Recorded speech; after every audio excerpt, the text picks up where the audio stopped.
26 লক্ষের নামই মিলছে না, ডাকা হতে পারে হিয়ারিংয়ে। এই তথ্য না মিললেই ভোটার তালিকা থেকে বাদ যাবে নাম। বাংলায় এসআইআর শুরুর পর থেকেই একের পর এক সমস্যার কথা উঠে আসছে। কখনো এসআইআর ফর্ম ফিল আপ নিয়ে নানান প্রশ্ন উঠছে, অন্যদিকে অতিরিক্ত কাজের চাপ নিয়ে অভিযোগ করছেন বিএলওরা। এবার নির্বাচন কমিশনের এক আধিকারিক দাবি করলেন 2002 সালের ভোটার তালিকার সঙ্গে অন্তত 26 লক্ষ ভোটারের নাম মিলছে না। সংবাদ মাধ্যম সূত্রে খবর, বুধবার সন্ধ্যা পর্যন্ত প্রায় 6 কোটি এনুমারেশন ফর্মের ডিজিটাইলাইজেশনের কাজ সম্পূর্ণ হয়েছে এ রাজ্যে।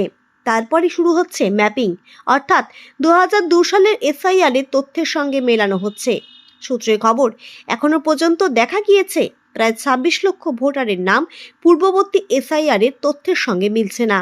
তবে এখনো ডিজিটাইলাইজেশনের কাজ চলছে, তাই এই সংখ্যাটা আরও বাড়তে পারে বলেই মনে করা হচ্ছে।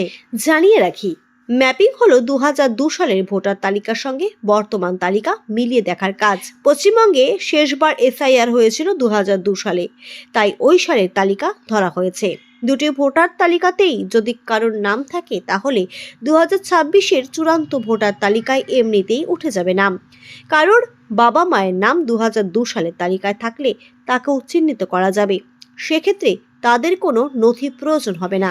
জানা যাচ্ছে, ম্যাপিংয়ের ক্ষেত্রে যে ভোটারদের মিল পাওয়া যাবে না, তাদের ডাকা হবে হিয়ারিংয়ে। প্রামাণ্য নথি দেখাতে হবে তাদের। নথি নিয়ম মাফিক হলে নাম উঠবে চূড়ান্ত ভোটার তালিকায়, অন্যথায় বাদ পড়বে নাম। আগামী বছর আর বিধানসভা নির্বাচনে দিতে পারবেন না ভোট, নাম উঠবে চূড়ান্ত ভোটার তালিকায়, অন্যথায় নাম বাদ পড়বে। আগামী বছর আর বিধানসভা নির্বাচনে দিতে পারবেন না ভোট। এর মধ্যে বিএলওদের জন্য বড় আপডেট দিয়েছেন নির্বাচন কমিশন।